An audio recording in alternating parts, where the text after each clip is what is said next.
Well, welcome everyone. We're going to start this off today. It's fantastic to be in Lake Geneva. My name is Angela Hoffman, and I'm with the Tariffs for the Heartland campaign on behalf of Americans for Free Trade and Farmers for Free Trade. We are so privileged to be here today with Paul Shahosky here at Primex Families, and we appreciate the opportunity to tell the story of the impact of the trade war on farmers, ranchers, consumers, and the many industries that are impacted. Farmers for Free Trade are here today, but also Americans for Free Trade. And Americans for Free Trade is a coalition of over 200 associations representing manufacturing.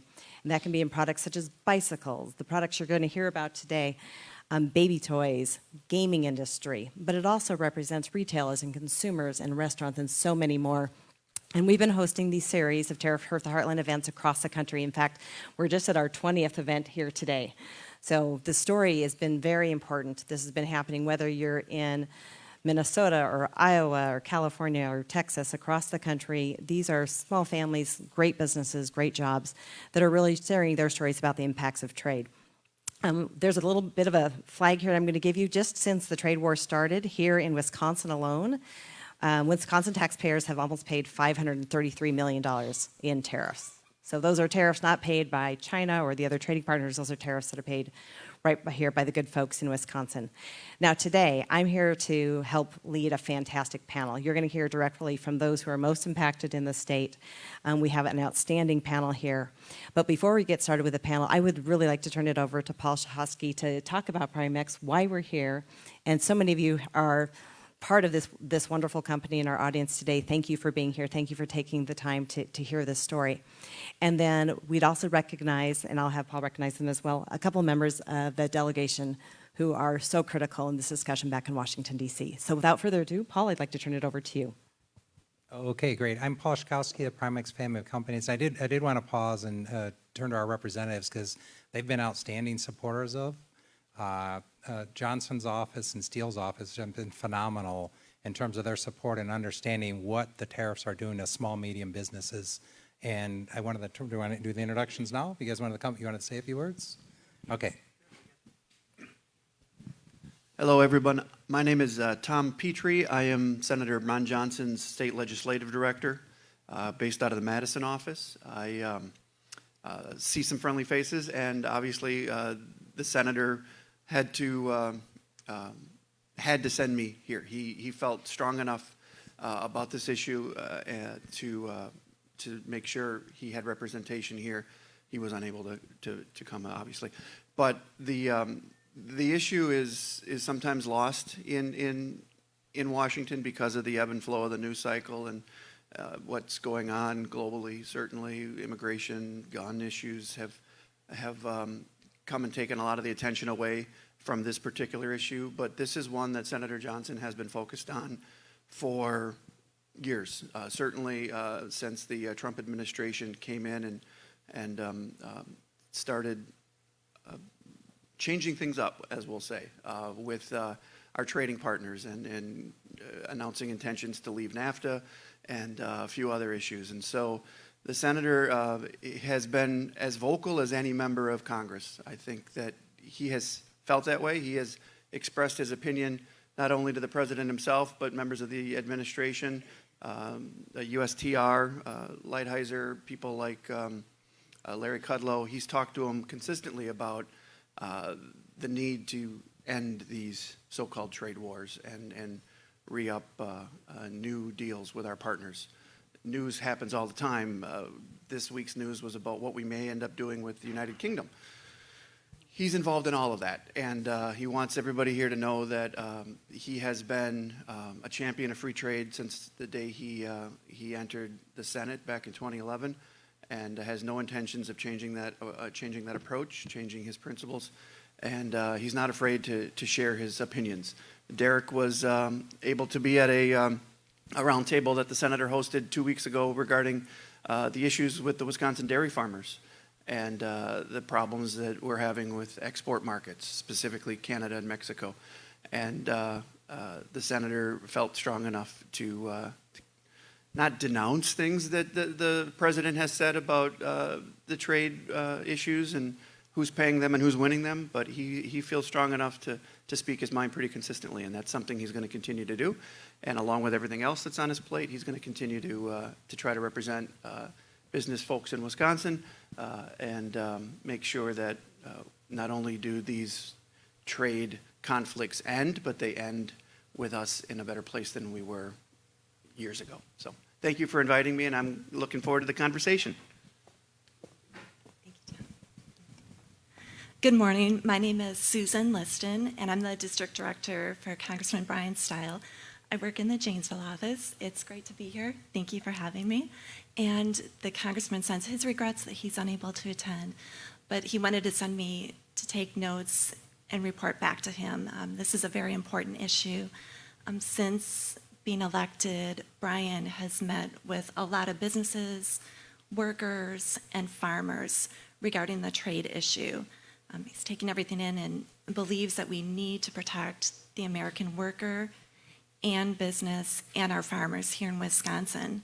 So we want to implement trade policies that do enhance the free and fair trade for our Wisconsin farmers and businesses. We've heard a lot of stories so far, and we are taking notes. So please feel free to contact our office if you do have any concerns, and we will definitely pass those on to Congressman Stile. So I just wanted to thank you again, and we're very open and accessible, so feel free to call us or email us. Thank you so much. All right. Thank you, Susie and Tom. And I just wanted to second that. I really wanted to recognize the contribution by Senator Johnson's office and his staff and Stiles. Stiles was actually here visiting us. So our local representatives are working on our behalf, so you guys can be assured that you've elected good people here in Wisconsin. These guys are working on behalf of the SMB, and it's nice to see. I mean, we can all get sarcastic about politics, but at the end of the day, they really want to help. It's not a slogan. They are helping. They are literally actively working on our behalf with the USTR and helping our representation through the political process with the USTR, because sometimes there's unintended consequences of the larger macroeconomic policy and what's going on in the world, and it's just a matter of highlighting what it means to small businesses, farmers, people that don't worry about IP over in China, but are just getting caught up in the mesh. And so we're just trying to separate and add some fidelity to what's going on in the world. And that's another reason for hosting this, to bring the awareness up of what this means, because as voters, you get to vote. And voting, voting consciously about what's happening and what needs to happen is important. So happy to have everybody here and happy to have the panel and questions.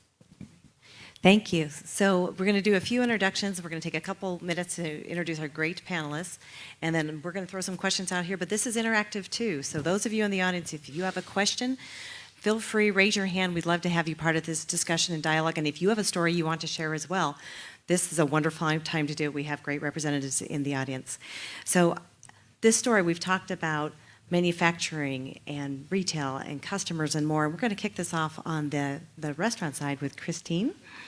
First, to introduce herself on behalf of the Wisconsin Restaurant Association. Good afternoon, everybody. My name is Christine Hilmer. I'm the president and CEO of the Wisconsin Restaurant Association. We here in Wisconsin have about 1,500 members representing 7,000 restaurant locations around the state. We also represent, we're part of the Federation of the National Restaurant Association, and restaurants are the lifeblood of a lot of communities. Here in the United States, the food service industry employs 15.3 million employees, and that's nearly 10% of the workforce.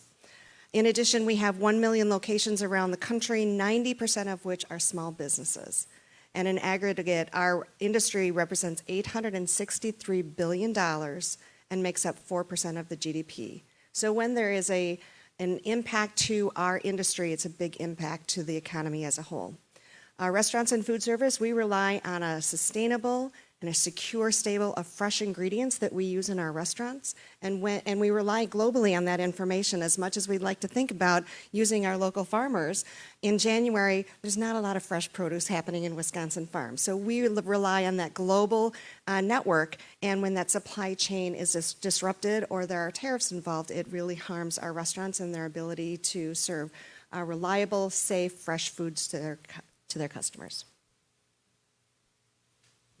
Thank you, Christine. And seated right next to you is one of our farmers and a great representative, Derek Orth. Hi, everybody. I'm Derek Orth. I farm with my wife and parents. We have 2 little girls. We farm in the southwest corner, just north of Platteville. It's a little bigger than Stitzer. You've probably never heard of Stitzer. We milk about 300 cows, and in 2014, we saw milk prices the highest they've ever been. I mean, it was pretty fun to farm. And late in 2014, we saw milk prices a steep decline. And then, farming's had volatile prices since the beginning of time. So we've had highs, we've had lows. It's usually just a 1-year low. So we're kind of expecting, 2015, it's going to be rough. 2016, things should get better. By 2017, we should be making money again. And things have started happening. Things have changed, I think, as Tom said. And now we're in our 4th or 5th year of low milk prices. And it causes a ripple effect on the economy. We haven't bought a new piece of equipment since 2014. So that affects manufacturers that are building farm equipment, that affects the salespeople that are selling the equipment, that are collecting commissions, that are no longer making sales. So now they can't send their little girl to dance class or something like that. So it doesn't just affect our 400-acre farm in southwest Wisconsin. It affects the communities around us and affects the people around us. So just these tariffs aren't hurting just us. It's hurting everybody when farmers can't make the money that we were making before and being profitable. And we're seeing the highest rate of bankruptcies since the 1980s, which, I mean, I was born in the 80s, so I don't remember the worst of it, but I've heard plenty of stories, and if we're seeing the highest bankruptcies since the 1980s, we're going to see a lot of, there's already about 2 farms per day leaving the dairy industry in the state of Wisconsin. It's changing the global landscape, it's changing everything. And each time one of those farms exits the business, that's somebody that was buying things, that was making purchases in the community that won't be anymore. So it's a big issue that's continuing to snowball and cause more problems. So good? Yeah, thank you. And we're going to talk a lot more about that too. So you mentioned it's not just agriculture or the restaurants that you supply, it's the small businesses and the industries that are in fact affected. I'd love to turn over next to John, who's representing the chamber and those businesses. Thank you. My name is John Kirchner. I'm with the U.S. Chamber of Commerce, and I run our Midwest Regional Office. So I live in Minneapolis, and I cover the states North and South Dakota, Iowa, Nebraska, Minnesota, and Wisconsin. So when we talk about manufacturing, we talk about agriculture, it is the heartland that really grows everything that the world eats and makes so much of what the world uses every single day. And so these tariffs, when I did this event last October in Waukesha, the tone of the conversation was very much, this is kind of when the steel and aluminum tariffs first started coming in, and we weren't really seeing the effects of it, and it was a lot of angst about what might be coming. And now that we're 9-10 months later, we're really seeing what the impacts of that are. We're seeing that markets are closing for soybean producers or for pork producers or egg producers around the country. We're seeing steel prices are still high for our manufacturing. The input costs. So what started with steel and aluminum tariffs that we hoped would be kind of a short, let's figure this out, let's get out of these tariffs and move on, has now expanded into, China basically has a tariff on everything we make or sell in China, and we've got tariffs on so much of what they make or sell, and that impact is dramatic throughout the economy.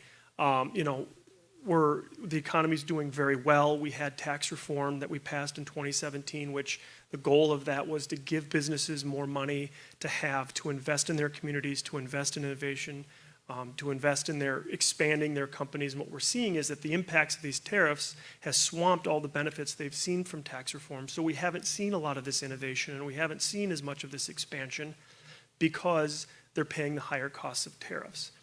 And the reality is China's not paying these tariffs. American consumers are, American businesses are paying these, and that a tariff is a tax, and it's ultimately a tax on the American consumer and the end purchaser of these products. And so it's our number one priority at the U.S. Chamber regarding these tariffs, and similarly with the USMCA, the U.S.-Canada-Mexico agreement, kind of the new NAFTA, NAFTA 2.0, so to speak, that while we're battling these tariffs, we can't afford to not pass the USMCA. So we've been out, we've had 500, almost 600 meetings with members of Congress, holding events around the country. We have a coalition letter of over almost 700 chambers and associations from around the country urging Congress to pass this. So we see this tariff issue as one is kind of the defensive side in terms of we need to get these 232 tariffs and all these other tariffs that we have on China and the EU off the board so we can go back to selling our products abroad. But we also need to pass this U.S., Canada, and Mexico agreement because without that, Canada and Mexico are 2 largest trading partners and China's number 3. And 95% of the world's purchasers and buyers live outside of the United States. So we need those markets open. And if we can't get the USMCA done, now we don't have good trade agreements with our top 3 trading partners. And there aren't enough people, we don't have these relationships with other countries in the world where we can just turn a spigot and start selling our soybeans to different countries. That takes a long time. And similarly, when these tariffs, if and when these tariffs are removed, it's not like we can just turn back and all of a sudden open China back up to our markets because they're now buying their soybeans from Brazil. They've found a new place to buy them from. So we're very focused on this, both on the opposing the tariffs and passing the USMCA, and I appreciate the leadership from Senator Johnson's office and Congressman Stiles' office on those 2 big issues. So with that. Thanks, John. So again, such the breadth and depth of the industries that are impacted. It's been really interesting as we've been having this conversation too, we're starting to see economic developers come to communities. And what does that mean? And we're also having that question, and you mentioned as well, having the conversations with your bankers and those who are on the financial side and sort of the short-term, long-term effects. So on that side, I'm really delighted to have Bruce here representing CIBC on our panel. Thank you, Angela. Bruce Demby, CIBC. I'm a managing director in what I call the middle market asset-based lending group. So we have clients throughout the United States that are in the middle market, manufacturers, distributors. First, a quick announcement I need to make, and Angela knows how this works because she's used to work for a large corporation before. Some of the views I express are my own and not necessarily those of CIBC. So if you like it, it's CIBC. If you don't like it, it's my personal view. So got that out of the way. But I approach this issue from a number of different fronts because I grew up on a family farm in south central Illinois that's still there, a hog grain and hog farm, and still there and still part of the family. So certainly I feel the effects that the farmers are dealing with this. And certainly with our client base, which is over 20% steel manufacturers and distributors in some fashion, maybe they're fabricators, maybe they're distributors, as well as a lot of clients that deal in consumer goods and things like that, we see these tariff issues hit them in a number of different ways and fashions. As was mentioned earlier, it started with the steel and now has moved on to other products. So certainly the effects of this are far-reaching, and it's very difficult when you're running a company in the middle market and you make a decision based on the facts that are available to you on any given day and change suppliers and change how you do things because of that, and then get that tossed and turned around, and then the level of uncertainty seems to grow rather than get easier. And certainly that's the word I hear most often from our clients is the uncertainty piece of it. We can deal with whatever the facts may be, but the uncertainty is the part that's difficult. So thank you, Angela. Thank you, Paul, for allowing me to sit in on this. Thank you. So let's kick this off a bit with Paul. And today we're sitting in a fantastic facility. You are a great employer in this community. Can you speak a bit about, one, what are the decisions you're having to make around these tariffs? And then I see some great products over here as well. What are the other industries? What is the consumer impact? I know you also work a lot with emergency responders for your products. What is the consumer angle and impact to your product? Yeah, so a little bit about the company. I'll just spend a minute introducing the company, and I'll talk about the products and the impact. So this company has been around since 1943, so it's been around a long time. The current ownership has owned it since 1972. We're based here in Lake Geneva. We have about 160 employees. We do our supply chain in through Asia. We're recognized as a great place to work. We've been there for 3 or 4 years. We're recognized as a healthiest company in the U.S. We get a lot of innovation awards. And one of the things, if you're a small, medium business, you're really focused on the innovation. You're not going to compete at scale, but you're focused on developing that next innovation so you can stay ahead of those large companies that are going to scale and have branding and dollars you don't. So what it's doing for us is it's really forcing us to pass the tax along to our retailers and to our consumers. So at the end of the day, as everybody in the panel said, this is a tax. You're paying it. The businesses are trying to adjust with the uncertainty on when it's going to go away. What is our cash flow? What does it look like? What does it mean for employment? And most importantly, we have a supply chain in Asia that's been there probably 30 years. And our supply chain in Asia is a small, medium business as well. So it's not the suppliers to Apple. It's not the Foxconn. They're not taking our IP. We don't want market access to China. We use it as a low-cost labor supply base. That's it. And so the China 2025, it doesn't apply to a company like ours. It literally doesn't apply, but we're caught in the tariffs. And so we're seeking exemptions on that. As far as the products we make, we actually have a couple divisions in the company. We make clock parts for hobbyists. We do that online. We're probably the world's largest weather manufacturer. Think it as personal weather stations that tell you your backyard weather for hobbyists, for lawn and garden, or if you're just a hobbyist, maybe you want to be a meteorologist one day. So we make those types of devices. We're probably the world's largest. We load all that data and we send it up to the cloud, and then we disperse it in any way you want to consume it, on your individual tablet, on your phone, your PC, however you want to do that. Our B2B business is more targeted at enterprises. So healthcare, we monitor nutritionals, pharmaceuticals, blood banks. We synchronize time inside of hospitals. We ring the bells inside of schools. We move the clocks.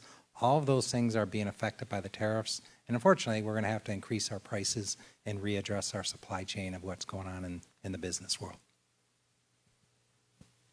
Thank you, Paul. So just a wide range of sort of the impact both to the jobs and the way you're thinking of growing your business, but also to the end consumer. Definitely to the end consumer. And I think the most significant thing of that is we're really being forced to make an investment in our supply chain that, as Bruce talked about, was stable, it was trusted, it was certain, it could deliver the products we needed that our consumers wanted. So now we have to redesign a supply chain that may change as a result of tariffs. So we've got to make a several $million investment with some uncertainty on it and take our management time and our bandwidth to go work on this rather than working on new stuff, which is the lifeblood of any company. So it's really fundamentally altered what we're doing. You know, as the other people have talked about here, we're not making the investments for our future right now because we're making our investments to just stabilize something, to stop the hemorrhaging, to work on our customers. And that's impacting our long-term growth in the future in the company.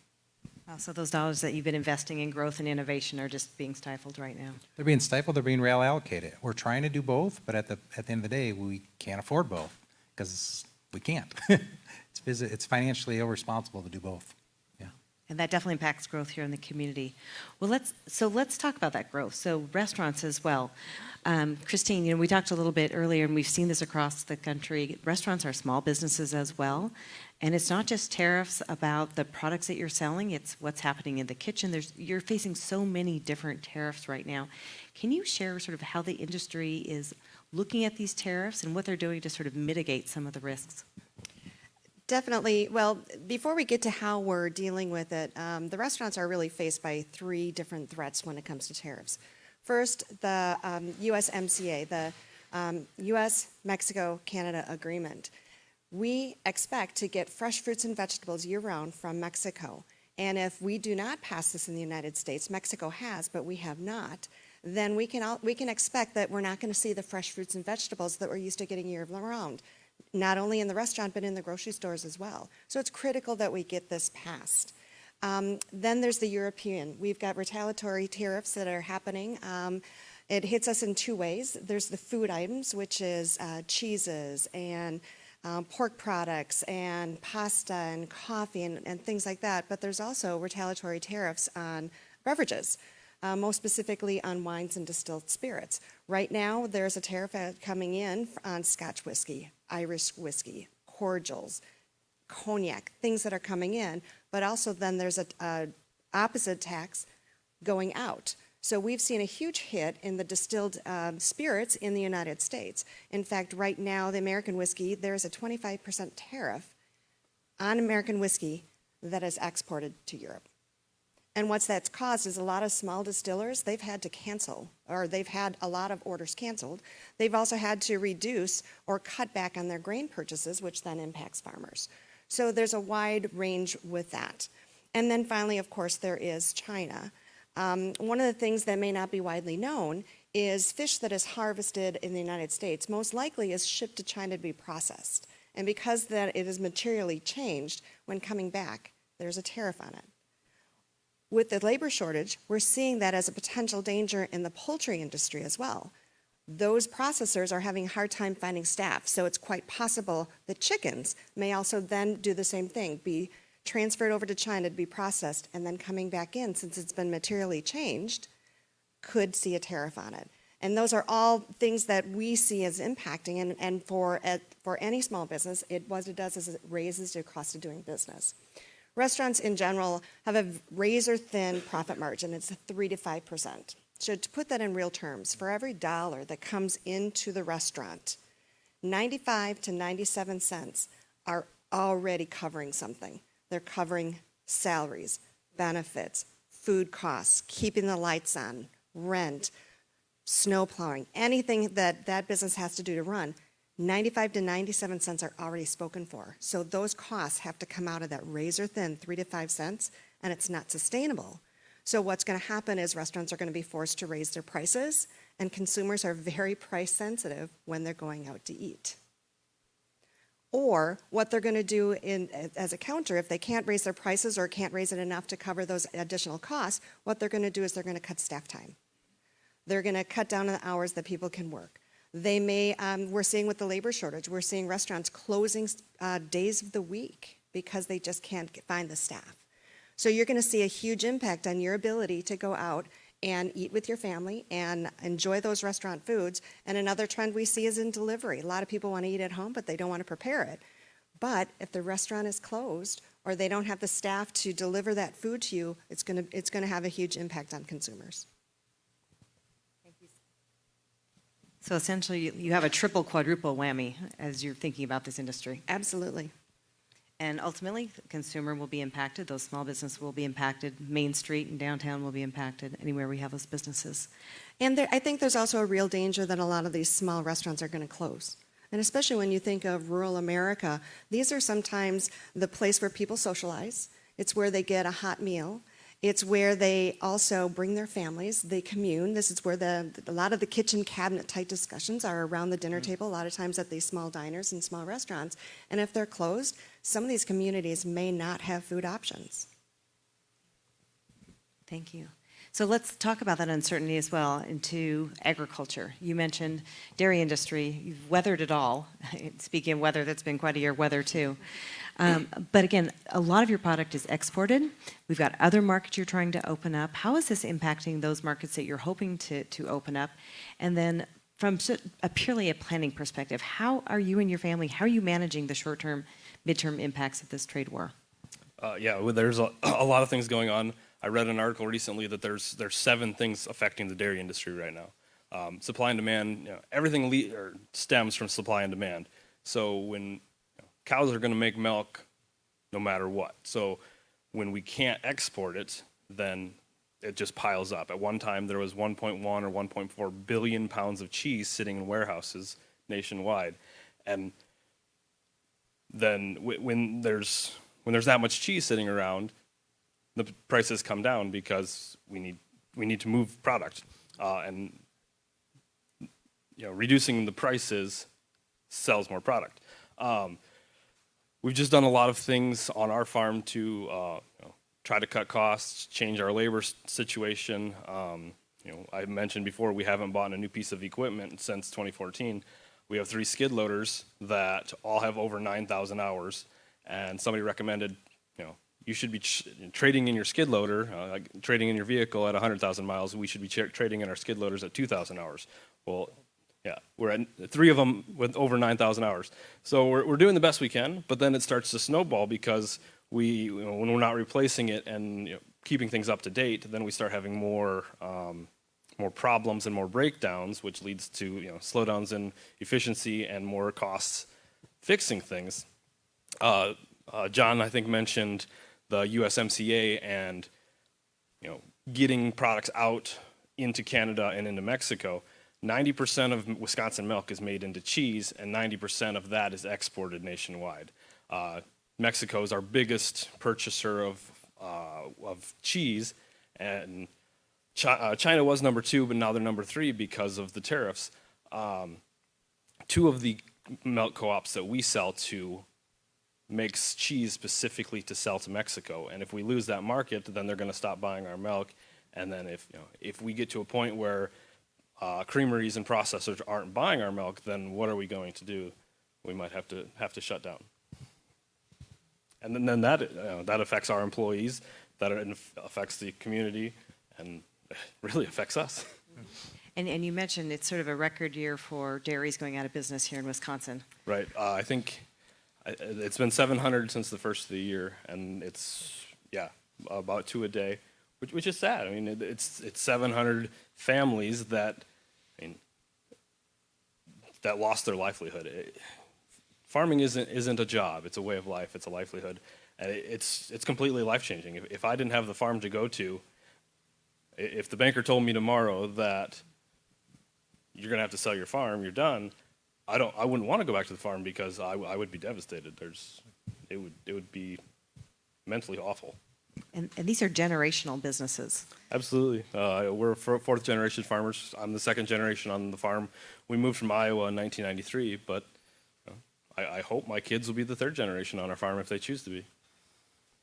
And the question about whether you can continue, whether you're going to pass it down, these tariffs are having a real life, I'm sure, everyday impact as your family sits down at the table and has that discussion. Absolutely. So speaking about other industries, he just mentioned, we're barely putting gas in the tank and maybe not buying that tractor or other vehicle. What are you seeing as the secondary industries that are being really affected by this trade war? And second, you mentioned, tariffs being taxes, and we're seeing this sort of use of tariffs everywhere. What should we be using? How should we be negotiating with these trading partners to get this done? Well, on the second part first, I mean, I think we can all agree what the issue was with China, with technology thefts, with intellectual property theft. I think everyone in the world has this problem with China. This isn't anything new. This is something that previous administrations have been trying to deal with for 30 years up to, without much success. So the Trump administration believes that this is the most effective way to deal with that. We certainly think that tariffs are the wrong approach. We think that there's maybe a better approach in terms of a multilateral. Let's get the other countries in the world, with the EU and Canada, Mexico, and everyone else that suffers this problem with China and IP theft. Let's build a coalition of countries from around the world to address this with China together. But instead, we've the administration going back. The president has always said he's a believer in tariffs. We just fundamentally disagree with that, and we think it's the wrong approach. There have been some efforts in Congress to pass legislation to require some congressional oversight for some of these 232 tariffs, the national security type tariffs. That hasn't really gone anywhere yet. I anticipate at some point, whether it's when the tariffs are over, at some point Congress is going to have to maybe take back some of that authority they have on trade agreements and re-exert some authority and some more oversight too. So these things can't just happen unilaterally. But the reality is the tariffs are a tax. There are 800,000 jobs in Wisconsin that are directly tied to international trade. $1.5 billion worth of exports are directly affected by these tariffs. 1.4 billion of that's to China, another billion to the EU. So this has real economic impacts on Wisconsin. And the economy is moving along quite well right now. Obviously, there's some fears of recession. There's some stock market jitters because of these tariffs. But the reality is, these tariffs are only more of a weight on the economy, and unemployment is historically low. Wages are going up. Businesses are doing quite well. But we'd like to think, how much better could all of these businesses be doing? How much better would wage growth be? How much better would our economy be chugging along if we didn't have these weight of these tariffs holding us back? And so, to your first point about the impacts of it, it's not just for the person. It's not just, you think of for the egg community trying to sell if they can't sell their soybeans to China, again, I know I mentioned this earlier, they're going to have to find somewhere else to sell them. If a manufacturer has to source different parts from different countries, that's not just as simple as picking up the phone and saying, do you have this part? Can you send me 500 of them? It's a long, and it was just discussed earlier, it's a long, expensive progress for employers and businesses to change up their supply chain to find, to find new parts and new businesses to supply to. And equally, even once you have your new parts and your components, you have to find new markets to sell it to.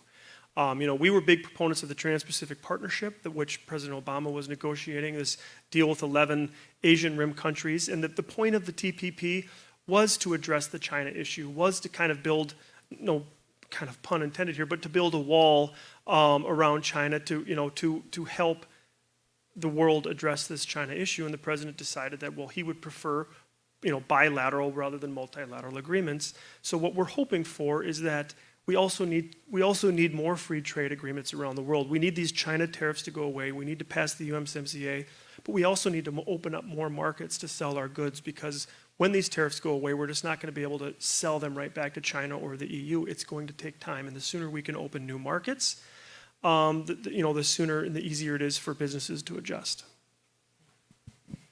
So we keep talking about this uncertainty as well. I think across the board, no matter what industry we're in, we hear uncertainty, planning, short-term, mid-term, long-term, what is the plan? And I'm sure you're having a lot of tough conversations in the banking industry about uncertainty.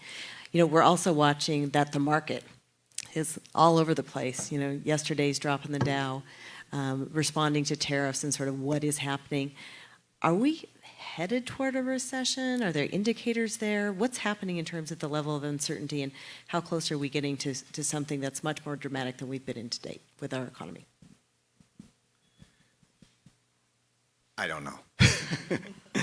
I like to try to think these things through and take the factors that are out there and work through them. And I think our panel has brought up a few of them in the most recent questions. I mean, you sit there and some of the things you've heard from the rest of the panel in regards to reinvesting.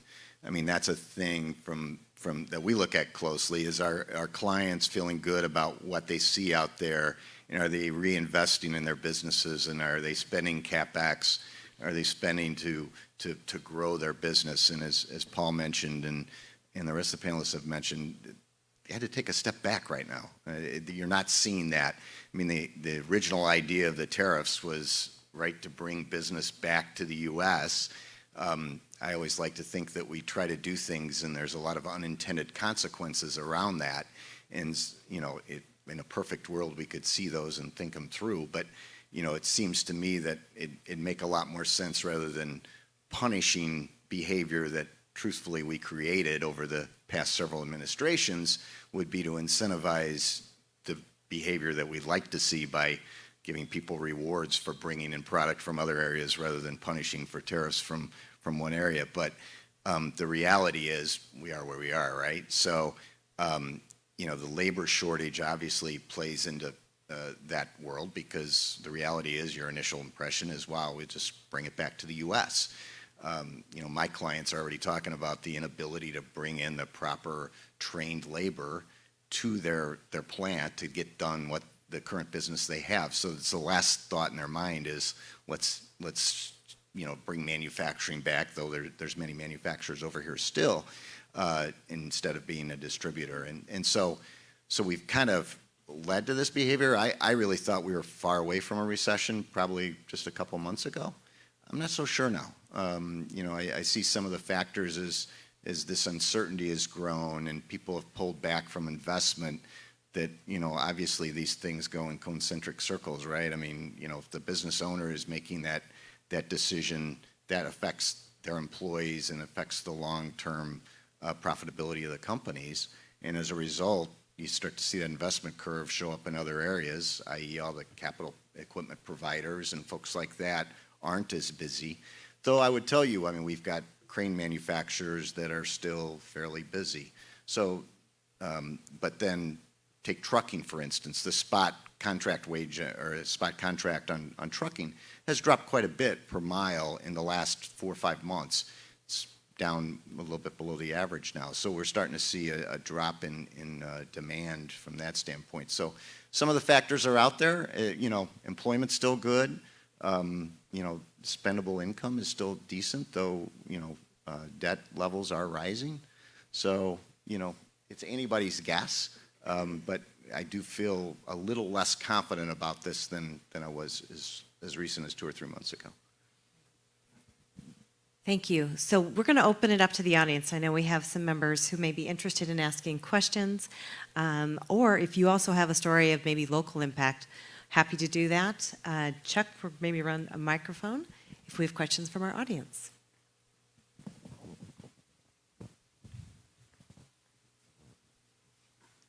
I'm going to throw one out there before we ask you on one. How many of you actually with Primex? Great. How many of you knew that tariffs were taxes before this meeting today? Lots of hands in the air. How many of you are having that conversation with members in your community, whether it's here or others within your community? It's great. It's a key time to have the conversation for sure. And it's a lot of complexity, I think, on the trade side. We tend to make it really complex about all the trade agreements that are happening and the trade acronyms we use. But at the end of the day, it's how you grow your business, how you sell your product, how you manage your bottom line, and you do that in a fair way. So all of your jobs that are so important to this, we're really glad that you're here today to be part of it. So questions, we'll have some. Oh, yes, ma'am. So once the tariffs go away, how many? Pretty loud to begin with. So once the tariffs go away, how many manufacturers will actually drop their prices? Do we think? Yeah, do we also maybe ask that on the ag and retail side? You want to take that one, John? I can certainly try. I mean, I think that prices will go down because they'll have to be competitive with, they're going to have to be competitive with one another again. And so in order to be competitive, they're going to have to lower their costs. Once their material costs go down, and once their material costs go down, a lot of those input costs go down for parts, whatever that might be. The goal then is that they can use that money to expand. They're going to use that money while they're expanding to hire more employees, to innovate a lot of the things they haven't been able to do. But ultimately, if they're going to compete on the global marketplace or locally or within the United States, they're going to have to compete on price to a certain degree. So whether or not the prices are going to decline to where they originally were, there's really no way of knowing. But I'm a firm believer that the free market's going to drive the ultimate cost, and I think those costs will decrease again if and when the tariffs are removed. Just in addition to that, I mean, we see it with a lot of our clients that are distributors that were maybe single source China or a large majority. I mean, they are making moves, whether they're bringing production back here in some cases, but in other cases, changing where that distribution channel is.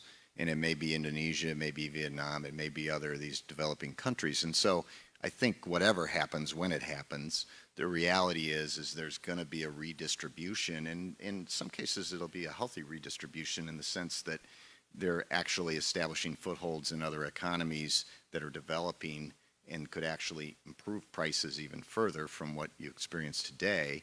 And keep in mind, these decisions to manufacture, whether it's in the U.S. or somewhere else, are really long-term decisions. I mean, when we have clients decide to do something, they're not changing that decision in the next 2, 3, 4, 5 years. This is a 5 to 10 year decision, whether the factors change tomorrow or not, unless it's just catastrophic. So I do believe that you'll see efficiencies, as painful as it is, come out of this process at some point in time. When is a good question. Yeah, I'd add what Bruce said. It's uncertain on when they would begin. I'd say if the tariffs served the larger purpose of fixing the inequities and laying a competitive field with China, then they'd be worth it. It'd be worth the price they pay. If tariffs drop and nothing happens, it'd be a huge disappointment because when they came on, everybody had to pay the cost. The manufacturers had to pay that cost before they could pass it on because most of us looked at it and said, hey, we think this is going to be a short-term thing. We don't want to pass along the grievance to the consumers. But now there's a certain point where you have to. And once the tariff drops, there's going to be an expectation that it drops really fast. So at the end of the day, there's this huge capital and uncertainty that came into play that the businesses just aren't going to be able to recover from. If that serves a wider purpose of yielding something, it's going to be worth it. If it doesn't, it's all going to be a cluster.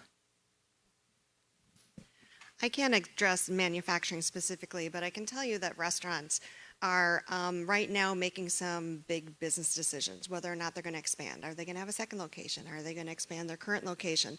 Are they going to have new equipment, or are they going to make do with the old dishwasher and the old ovens and the old freezers and just do maintenance on it? Or are they going to remodel? Are they going to freshen things up? I think what you're going to see is if the tariffs go away, then you're going to see restaurants specifically in my area, they're going to start more reinvesting in their business and reinvesting into their employees. And I think that's what you're going to see. You may or may not see a price drop in the price of your meals, but you're going to see a revitalization of those businesses. Because farmers are known as price takers, not price makers, I don't see.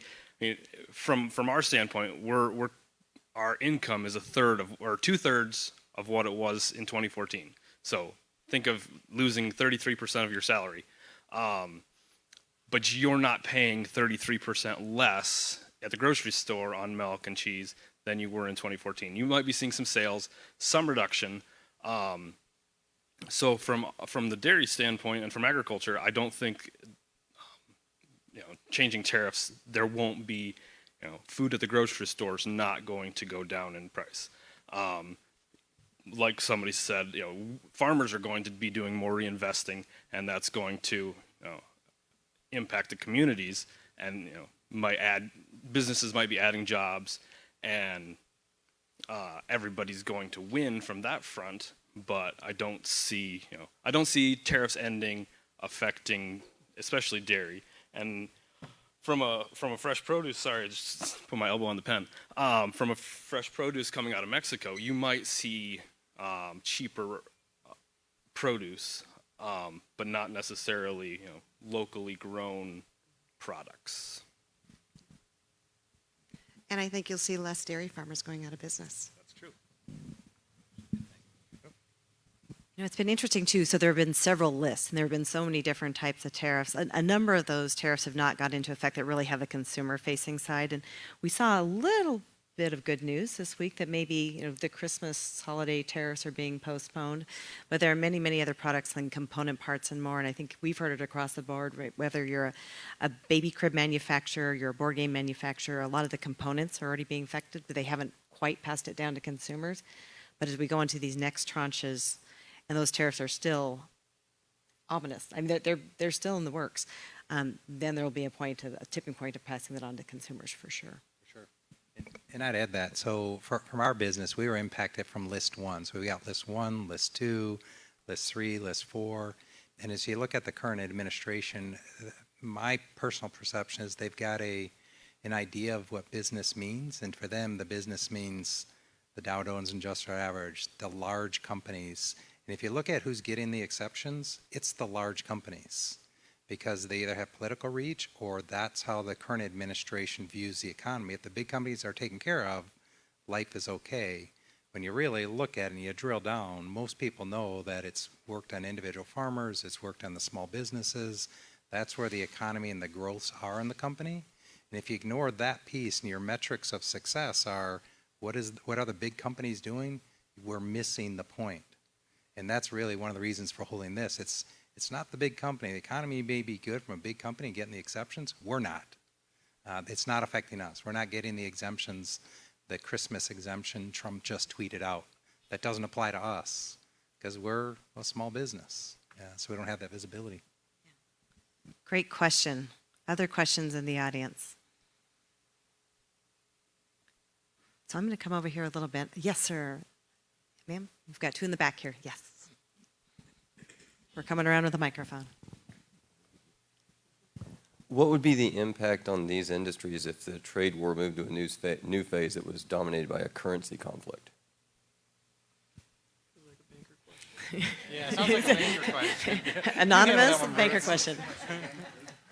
So the question is, if it turns to a currency war. Currently it's been a trade war dominated by tariffs going back and forth. But if this became a trade war that moved to a phase where it was dominated by currency manipulations or a war against a devaluing yuan, how does that play out to these industries, and who has the gunpowder to actually have that kind of a fight, us or them?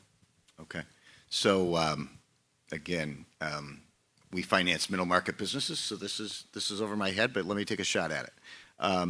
The reality is, it's interesting, I mean, if you think about the market as an efficient vehicle, it does work, right? I mean, the reality is that when tariffs went up, the Chinese currency value actually went down, so the effective value of that tariff was actually minimized, and not minimized, that's a bad word, reduced.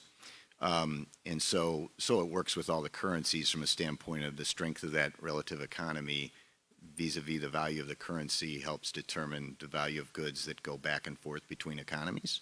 So a currency war works to a degree.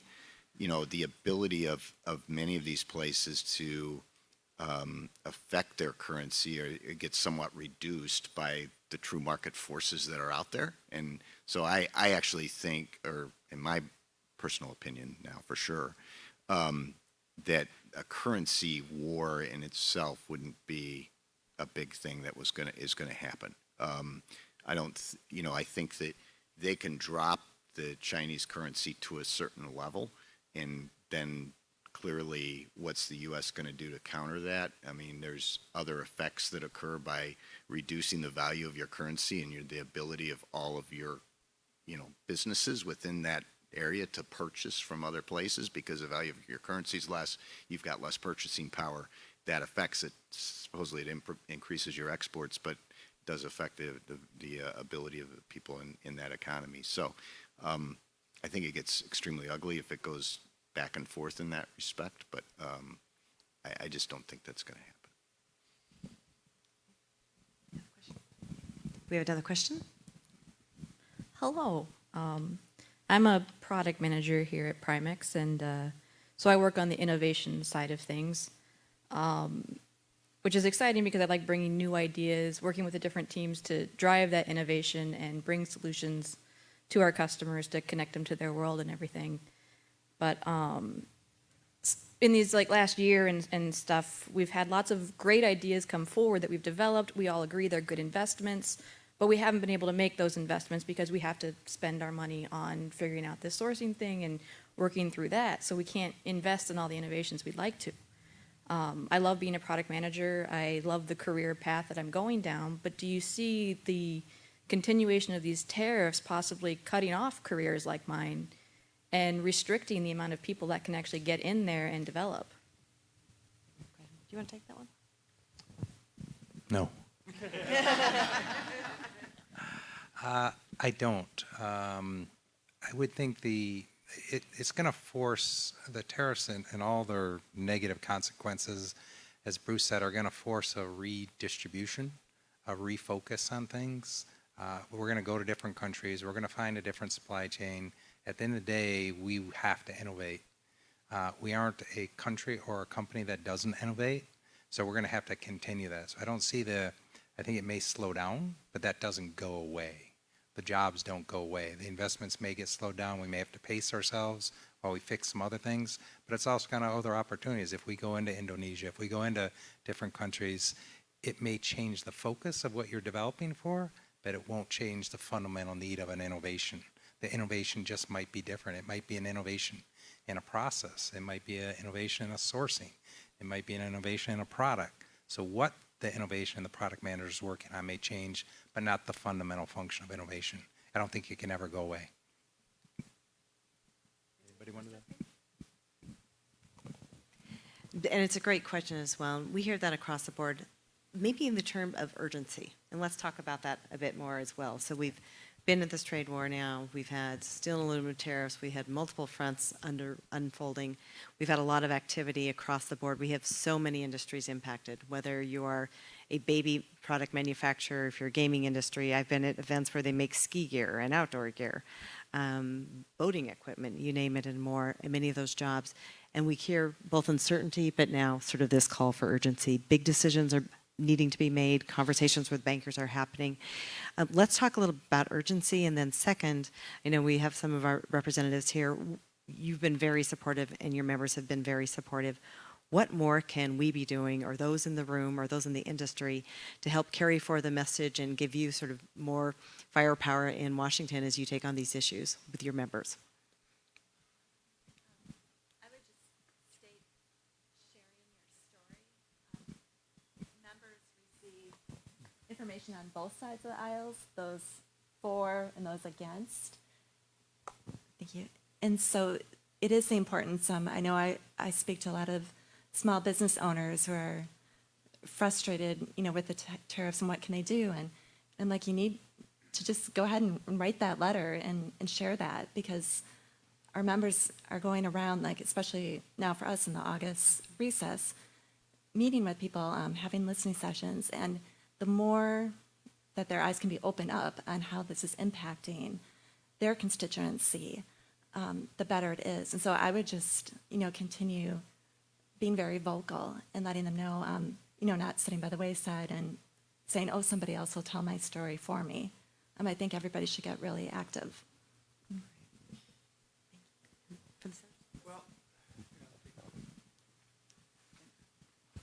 Not to drag this down into the mud of politics, but this is a really difficult, unique situation. I've been with Senator Johnson since he started in early 2011, and most issues that come before the entire Congress and our front page issues, the right's on one side of the issue and the left is on the other, and it's pretty black and white in terms of where you are based on your politics or what you do for a living. This is a unique situation in that there are Republicans who are supporting the president in his efforts, and some that are very much opposed, and same on the Democratic side. There are Democratic members of Congress who think we should keep tariffs on as the best approach to getting what we need out of China and Mexico and Canada. And then there are some that are very much simpatico with their Republican colleagues. So what we hear, and what the senator is an accountant by trade, a manufacturer, 30 years as running a business, much like this one, in terms of size and scope. And he exported product to China as well. And he, because he has been an accountant, he likes numbers. He reads numbers in boxes more than he does flowing narratives.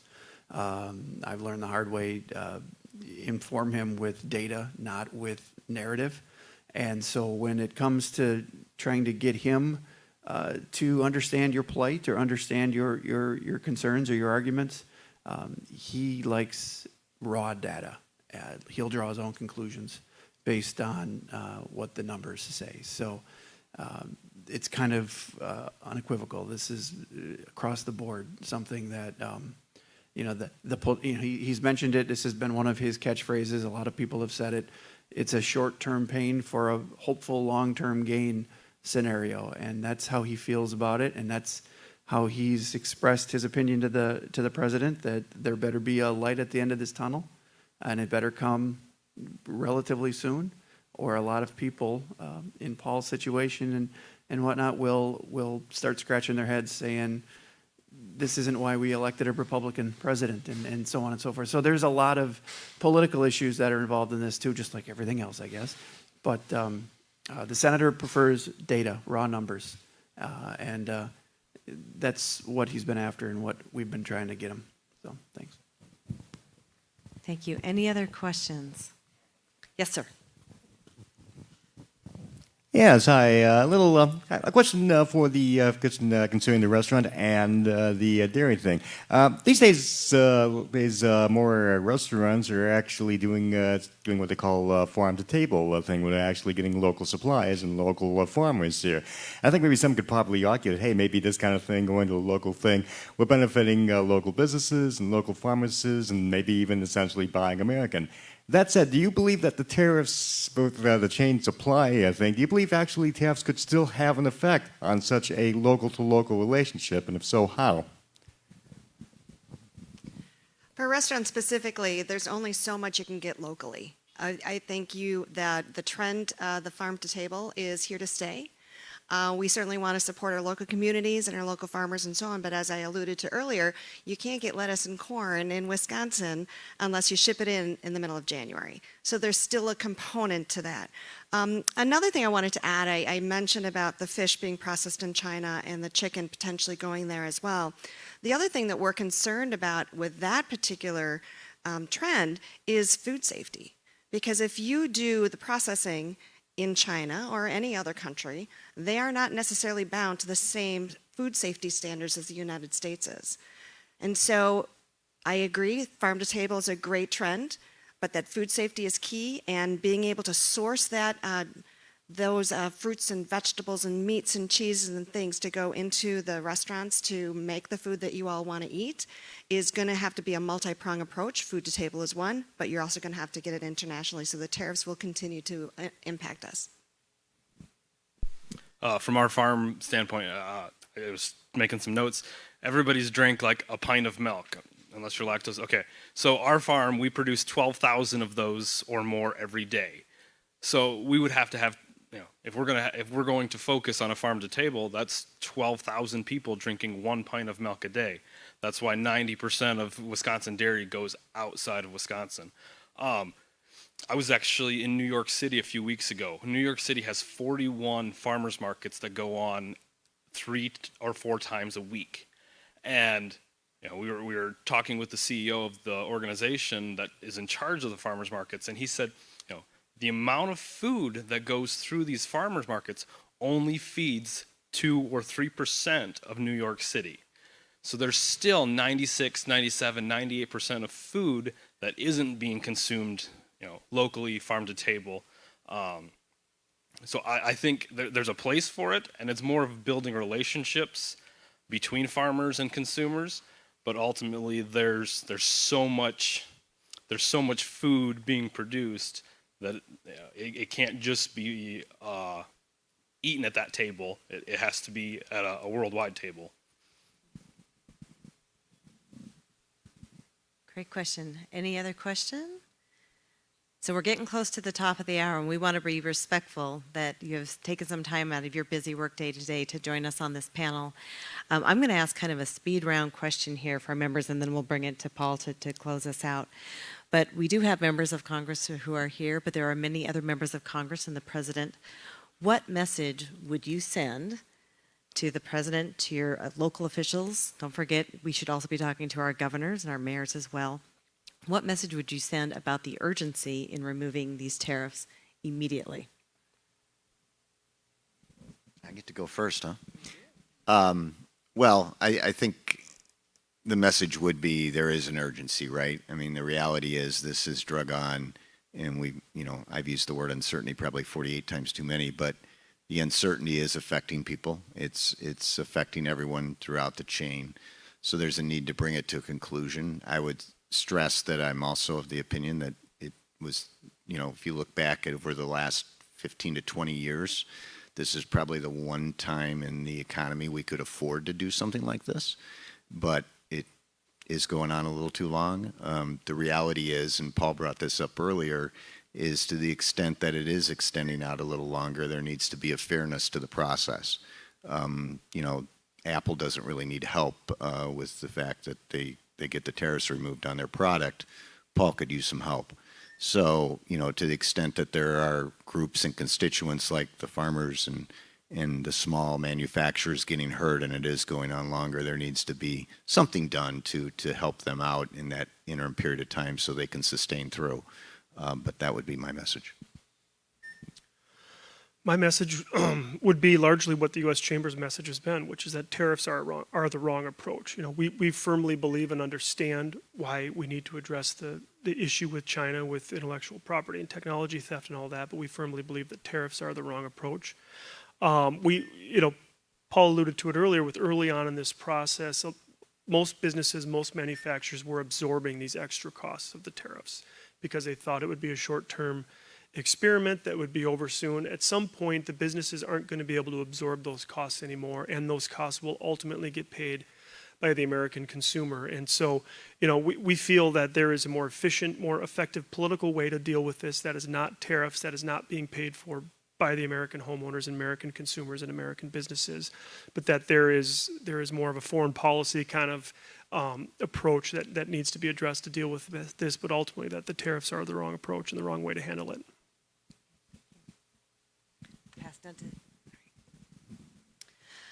First of all, I want to thank Congressman Stile and Senator Johnson.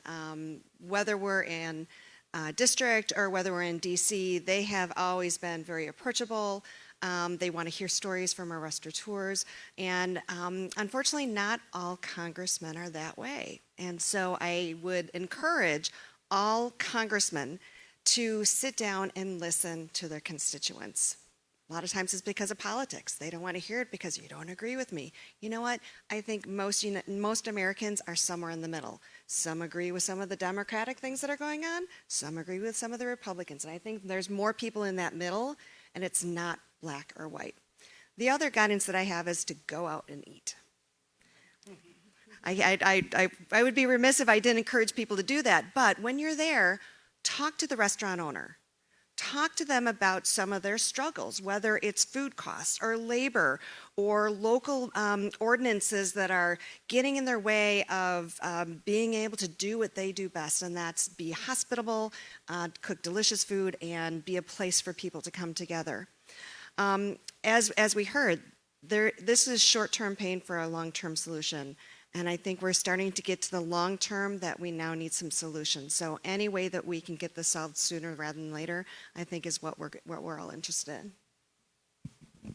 Have you all seen the 60 Minutes interview? I would say, stop it. Let me look at the camera. Stop it. Set your ego aside and pass USMCA and the tariffs. I mean, you promised to make America great again.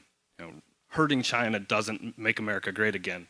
Building America, building American agriculture, you know, helping us make America great again. That would be my message. Have a dairy good day. Okay, as long as we're doing shameless plugs. Accurate.auc. All right, okay, all kidding aside. I'd say the urgency really is, I'm a huge supporter of what he's doing from a technological perspective of what's going on. And I understand short-term pain for long-term gain. But I also understand you need to have a plan A and a plan B. And going it alone generally doesn't work in today's world. You got to have partners. You got to have people you trust. You got to have people you depend on.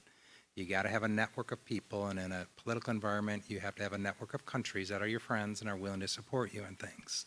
So to do it alone on a bilateral trade probably is a short-term entity. The world's smaller. And it's just different. It's not how it was in the 50s and 60s. The world's changed. You may not like the term globalists or nationalists and the big debate that's going on, but at the end of the day, it's a global world. We just need to compete in that world and figure out who our friends are, who plays by the rules, and be part of that. It isn't a bilateral go poke somebody in the eye and make them look bad. That isn't what it's about. We're all in this world together. We got to make it work. Thank you. So we've got some tools as well for you. Speaking of how can you get engaged and more, you can text. In fact, I will, speaking of plug in front, you can send Tariffs Hurt to 52886. That's going to get a message out to your members of the delegation and more. Share that with your friends. Put it on Facebook. Share it across the country. Number two, share your story. I love the fact that we're not only talking about those who are leading the businesses, but those whose jobs are involved deep in the business as well. Have that conversation with your friends and neighbors. And then third, this is not a time for a spectator sport. We need all hands on deck. Other industries coming together to really share the importance about what's happening to the impacts and urging that action now.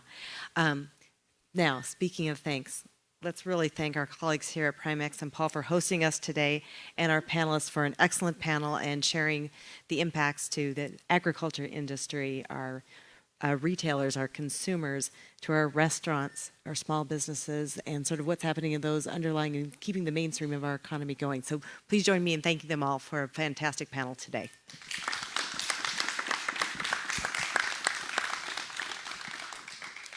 And with that, we have some great opportunity to get you all together to do a quick group shot before we wrap up. We also have enjoy some food there. We'll probably need some ice cream there. We should have brought some along. But we'll take one group shot. But again, thank you everyone for attending today. If you want to learn more about the campaign, look at Tariffs for the Heartland and get involved. Thanks everyone for being here today.